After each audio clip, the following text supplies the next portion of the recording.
Their shapes are deceiving. Donuts, rings, even an eye. What are these shapes? They are the beautifully diverse forms of planetary nebulae. About 1,000 planetary nebulae have been cataloged, each unique like snowflakes. Early observers viewed the night sky and saw these fuzzy disk shapes. They thought these fuzzy shapes were planets, so they called them planetary nebulae.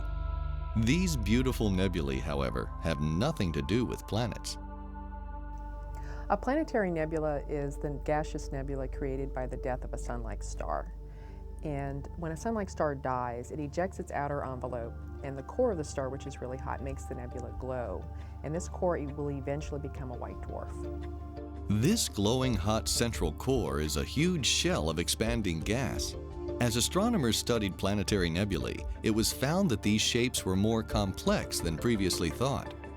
Were the differences due to how the gas shell evolved during expansion, the angle from which they are viewed, or do each form in a different way? Intrigued with these complex differences, a team of astronomers used the Hubble Space Telescope to explore the Helix Nebula. The helix makes a wonderful candidate to study because it's so close to Earth that astronomers can study its intricate details. Its apparent viewing size covers a patch of sky almost the size of a full moon. Ground-based observations had shown a spoke-like pattern in the helix. The Hubble showed finger-like shapes along the inner edge. Each has a bright head and a long tail. Astronomers named them cometary knots. The team was so fascinated with the helix and its many intricate shapes that they pulled together data from many observations made by a variety of telescopes to get a clearer picture. The Helix Nebula was interesting to us because it wasn't what we expected.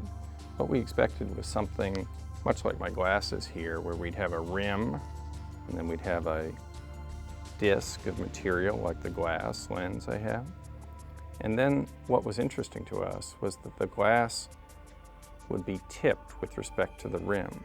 So in the Helix Nebula, the disc is tipped with respect to this ring.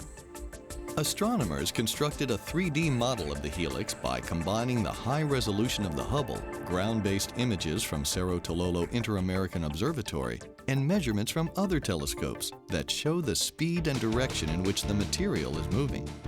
In this model, we see two disks, an inner and outer, almost perpendicular to each other. Along the inner and outer disks are the cometary knots, or fingers. This enhanced image only leads to more riddles in the puzzle of how sun-like stars transform into beautiful sculptures in the sky known as planetary nebulae.